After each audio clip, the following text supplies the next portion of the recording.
Hard Rockology Show, Chris and Matt here with you. Brand new album by Jack Russell's Great White. It's called He Saw It Coming. And on our phone line from the band, the one, the only, Jack Russell. Jack, welcome to the Hard Rockology Show.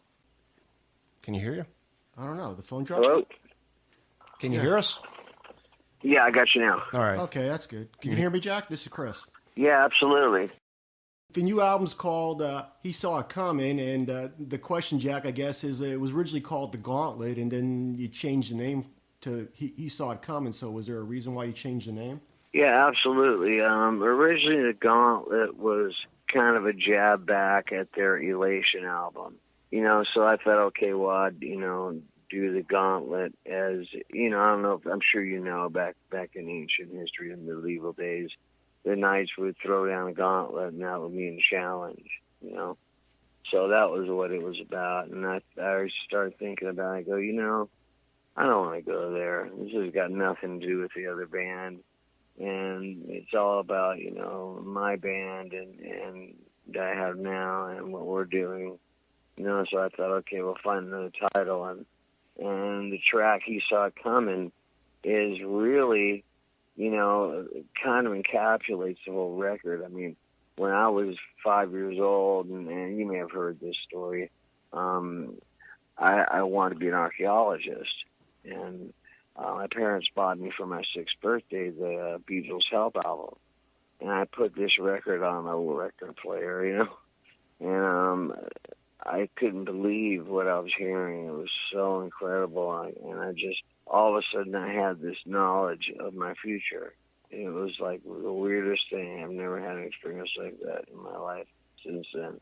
It was as if, the clouds opened up and, angels came down and, were blowing horns. And, I got this information that I was going to be, a rock musician that, did real well. And, that's what it's about. And if you listen to the intro of the song, there's these two kids, and they're in their room, and they're waiting for the big brother to leave so they can sneak inside his room and play his drums and his guitar.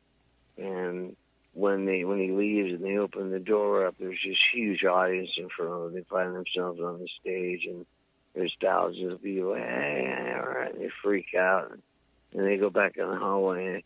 And one of the kids is going, "That was awesome. It was crazy. You want to go back in?" And the other kid goes, "No." He goes, "Come on, you wimp." So they finally go back in, and the crowd goes crazy again. And they shut the door behind them, and the song starts.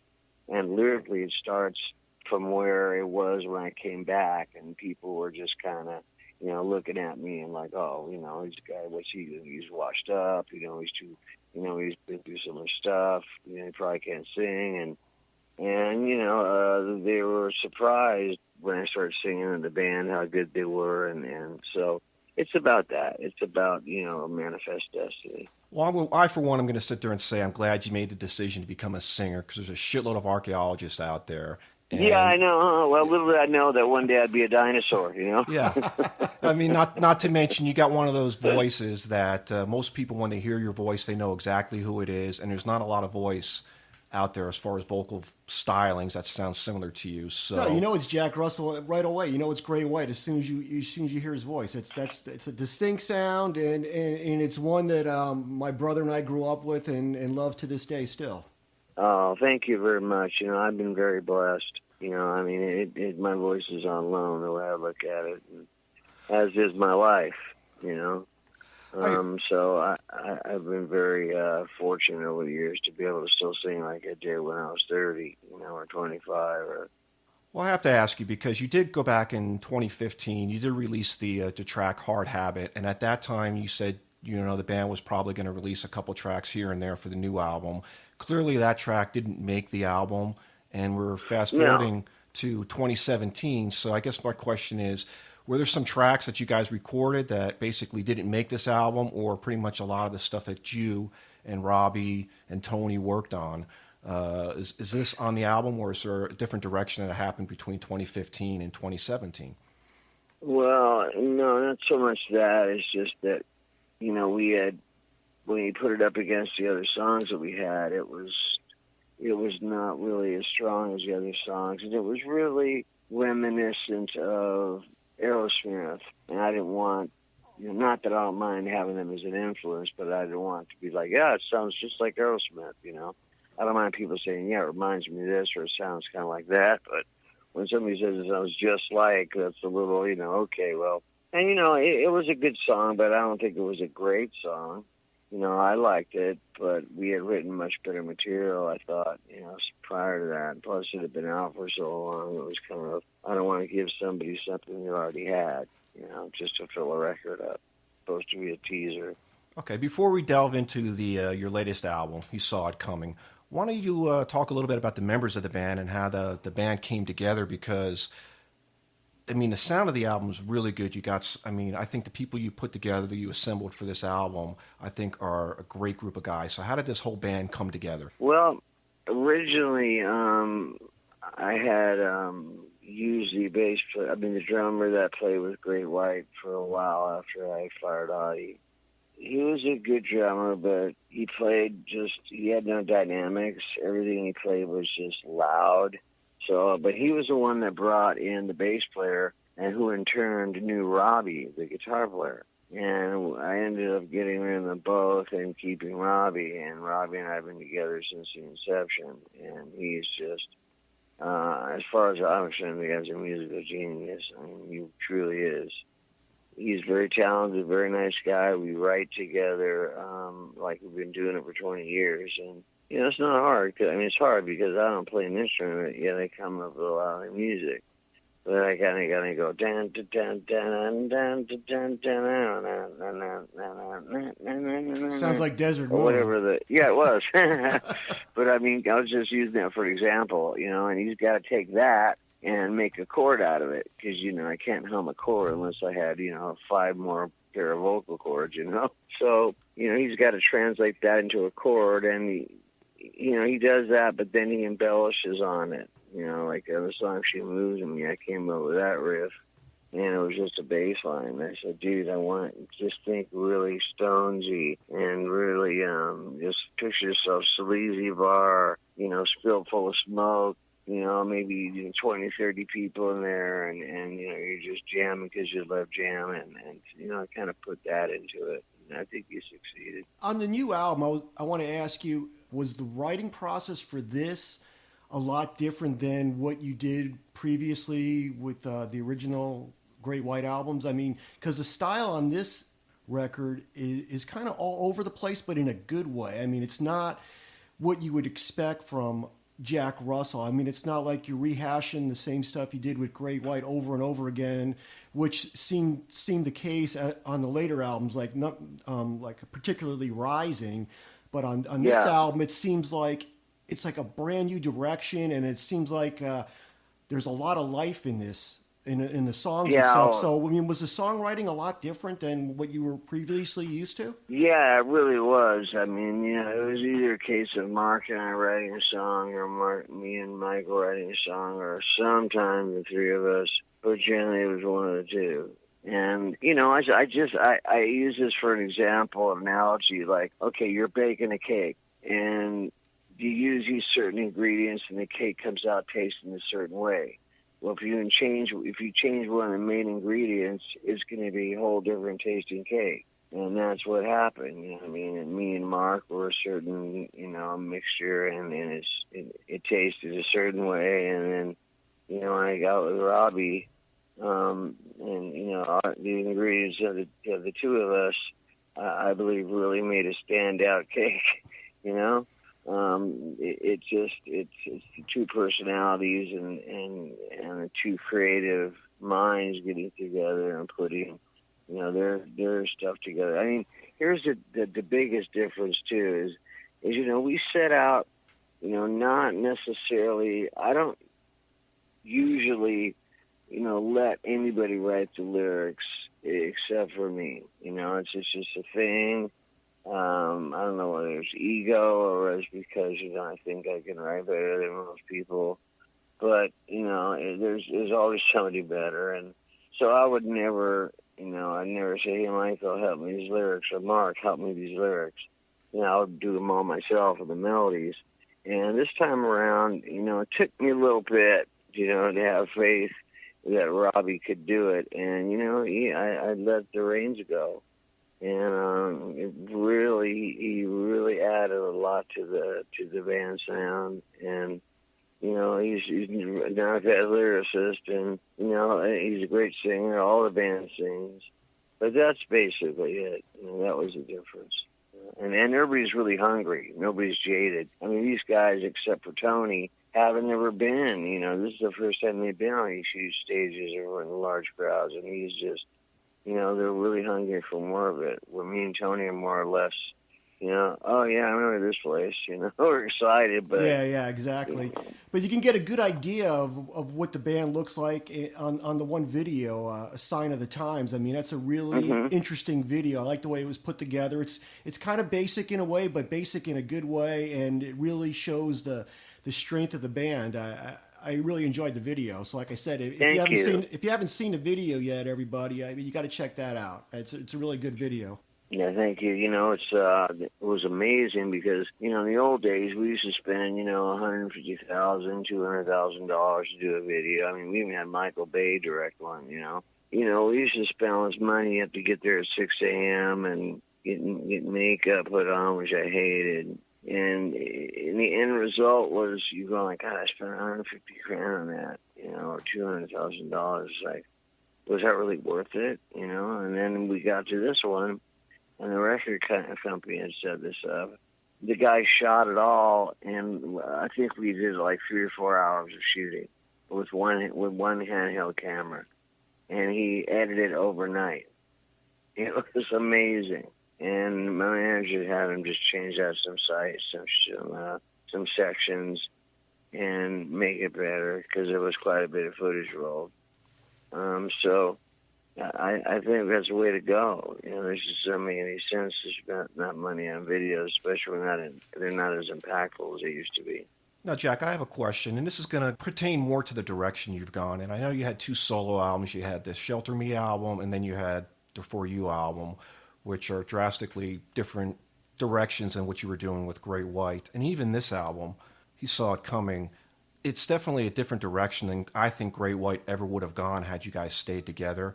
Was it getting kind of tired, I guess, that dynamic that you guys were all in? I mean, yes, you had a successful formula, a successful sound, but based on those 2 solo albums that you put out and then this album, was it just a different direction that maybe you wanted to go in or explore a little bit more? Absolutely, but, the band, I think if we'd have put another album out, I don't know what it'd have been like. I think it would have been. I don't see any drastic changes in it because, like I said, the mix is still the same. It would have been the same old cake. In this album, we thought like, hey, we wanted a retro modern sound, but we didn't write the songs with that in mind. These are just the songs that we came up with. Now, was that part of the problem? I guess you could say is the mix, because that's one of the things that I always noticed was the mix sometimes with some of the Great White albums that, yeah, they sounded great, but you guys were definitely a live band. And if people haven't seen you guys in your heyday, I mean, that's what you went to a show for, to see you guys play live. I mean, and you guys, the songs always came out more fresh and more alive, and it just never seemed to come across on the recordings on some of those albums. Is that what you're referring to with some of the mixes? I totally agree. Michael, for as good as he is, he has a certain style of mixing, and what I believe to be true, and I don't necessarily know if that's a fact. This is just my belief, and nothing to bag on him because he is a really good utility player and he's a decent engineer. But I mean, he doesn't have. It's not like he mixes albums every week. He's doing records every week, so. Maybe 2 years or so in between albums. And during that time, he hasn't been working as an engineer. So, I think there's a lot of stuff that he just doesn't have time to keep up with, So, consequently, everything kind of, to me, it all kind of sounded the same, the mixes. There was nothing superior or even at the level of other bands. Like I listened to Cinderella album, and I listened to our albums. It's like, God, where did the huevos go? You know? Well, yeah, I always wanted to know, like I used to talk to my brother all the time. I'm like, oh, Great White should get like an outside producer for one of their records and see what it sounds like. I mean, I know we got that with Can't Get There From Here with Jack Blades producing, which Yeah, you know, that I was mean, to me that was the greatest songwriter the band ever did to that point. You know. yeah. So, but anyway, I want to get back to the new album real quick, and then we'll talk a little bit Sure. of history about Great White. If you had to pick a song off this new record that best represents the band right now, which one would it be? You know, it's really hard. I mean, like if you look back and you say, okay, what album you think I thought describes Great White as I would say rock. You know, it's easy.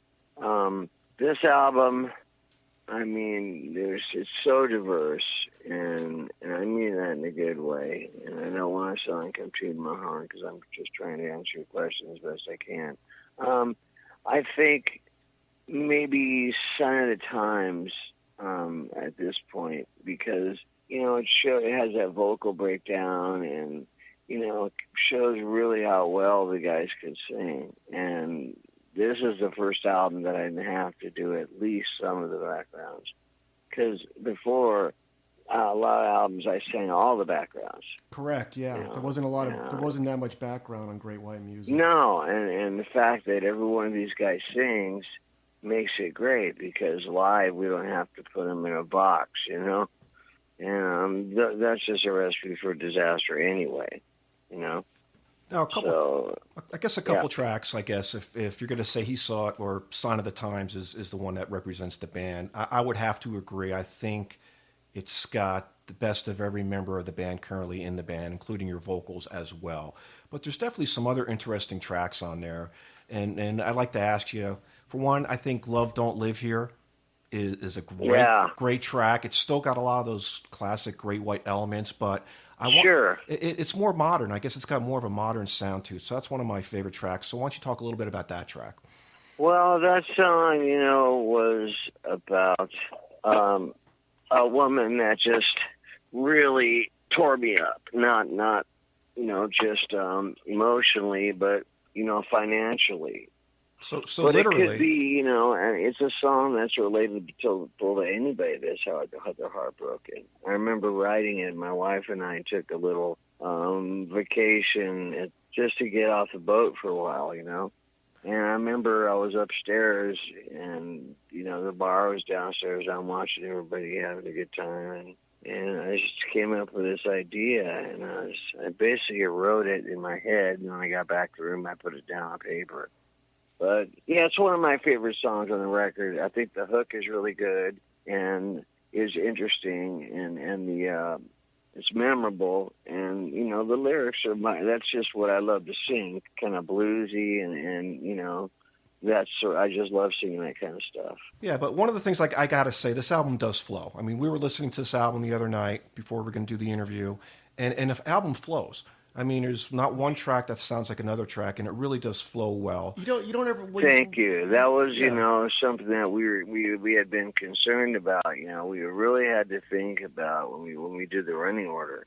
It's like, what's going to make this make sense? It was obvious to me that Godspeed would be the end, and also obvious that, you know, I wanted to use Sign of the Times to be the beginning. But everything else was kind of like, okay, I mean, Robbie and I spent hours upon hours trying to figure out a good running order, because it really is an album experience. It's not just a collection of songs. It's an album experience, you know, even though the songs are so eclectic. Okay, well, I guess another track that I love as well, which is the third track on the album, Crazy. You know, that's a fun song. Go ahead, tell me what you think. I just like the way it's arranged. I like the way the song's put together. I like the vocals. I like just about everything about that particular track. And like I said, the way the album's sequenced, it just really flows well. Yeah, the thing I was going to say before I cut you off earlier, Matt, was like when we were listening to it the other night, it wasn't like, okay, this song sounds like this one sounds like the same one over and over again. It was like there was most of the songs on the album are totally different. You don't really know where you're going on each song, which makes the experience more entertaining for myself, because I'm going to go back and listen to it again and again, because it's like I might have missed something the first time around. Oh, that's lovely to hear. Yeah, we wanted it to be a memorable record, and we didn't want to have, we really made it a point to not have any fillers on there, because we had songs that, we were actually 30 days late turning in the album, and it was like, okay, well, I'd rather be late and have them mad at us than turn in a record with even one song that I thought was a filler. And I'm not, of course I can't speak for everybody that's ever heard it, but at least in my mind it came out, we accomplished our goal, because I believe every song has its own merits. And I don't think any of them sound like they just were put there because we couldn't think of anything else. So is there any reason or any backstory behind this track, Crazy? I mean, does it have... Crazy? Well... It's just about pretty much every woman besides my wife that I've been out with, or had a relationship with. They've all been crazy, effing nuts, Okay, yeah. One more quick question about a song on the album, then we'll get into some Great White past history. Spy versus Spy. Is it are you a big fan of the Black Spy or the White Spy? Oh, I always liked the Black Spy. I don't know. Not that I just, I don't know, rooting for the bad guys, I used to love that because, they would always have these Ruberg-esque types of way of trying to kill themselves. It would remind me of Mousetrap, Yeah, exactly. I used to love that. For the people that don't know what we're talking about, it was a series in Mad Magazine, and I'm sure a lot of people don't even know what that was, but it was great. Yeah. Great comic, and, Spy vs. Spy was an ongoing episode. Well, people, I say, this album, is the most autobiographical album I've ever done. I mean, I always try to be transparent, about my life. I think it's pretty much therapy for me. Only, and it's like for thousands of people, hopefully millions of people this time again, but I like to tell people what I'm going through and how I'm feeling, because it's just, we all go through the same stuff. I don't care whether you're a spy, whether you're a singer, or whether you're pushing a broom. We all have the same things happen to us, and that's what I try to write about my life. But I tell people, yeah, of course, if I'm not a spy, but if I was, I couldn't tell you anyway. Exactly. I think he is a spy, Matt. We don't know yet. Yeah, I am. Black Spy. Anyway, let's go. I'm the Black Spy. Yeah, what's up? All right, so I heard you in some other interviews. You guys are playing some tracks in your set off this album. So what tracks can the fans expect to hear when they go see you guys play? I personally, if I had my way, I would be perfectly fine hearing the whole album from start to finish. With some Great White thrown in there. It's funny you say that, because I hear that from a lot of people. But, I know people want to hear the hits. I mean, if I went and saw Aerosmith, I wouldn't want to hear nothing but their new record. Of course, I want to hear some classics, and I want to hear stuff off their, like Nine Lives. And, it's really hard to make a set these days when you have so much material to look at. And I don't want to be playing 5-hour sets. Plus, I would want to torture anybody into hearing 5 hours of anybody, So we try to keep it to 2 hours, and we usually, that was the first show we did was last weekend, or the weekend before last, whatever it was, at the Whiskey. And we added Sign of Times, My Addiction, and this is another one of my favorites, is She Moves Me.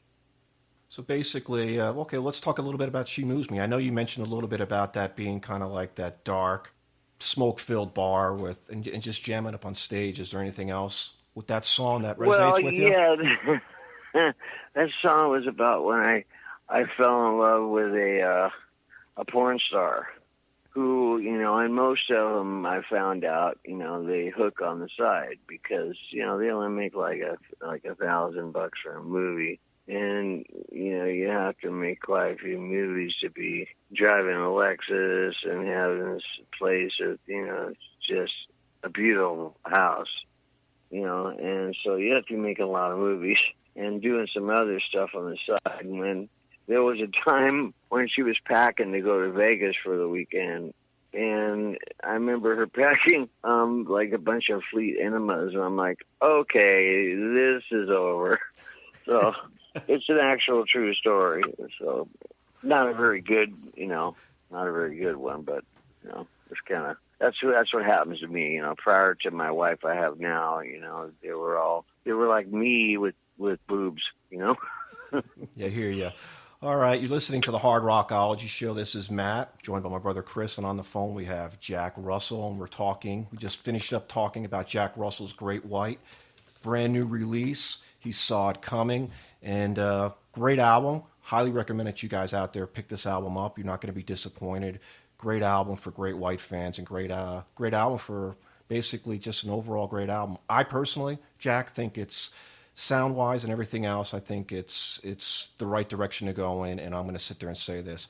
I'm happy this album's out there, and so far it's made my top albums of the year so far. I know we're only early into February, but it is one of the better albums that's come out so far, so congratulations. Come on, December. Come on, December, Thank exactly. You. Thank you. I know everybody says this about the new record, but I mean this in my heart. I really believe this is the best thing I've ever released or done in any form. I really believe that. And, certainly there's going to be people out there just go, God, this sucks, But I think really it has something for everybody. And so far, our fans, the comments have been great. And there's, the song Like Anything for You. I mean, that is as close to home as I've ever gotten. I mean, my wife has been sick for a number of years now. After she had most of her colon removed, she had septic shock twice, and she was in a coma. And it's really scary when they tell you your wife's got a 20 to 50% chance of living in the next 2 years, and it's like, what? So it really hits home. Like I said, if you're hearing this, you got to pick up this album. Pick up this album. Support the new album, because that's what these guys are doing. They're putting their hard work into these albums to put them out. And when you guys go on tour, I guess my next question is, what are you guys looking like in 2017 as far as a tour goes? You guys planning on touring, or are you guys putting something together so the fans out there can listen to the new material as well as some of the classics?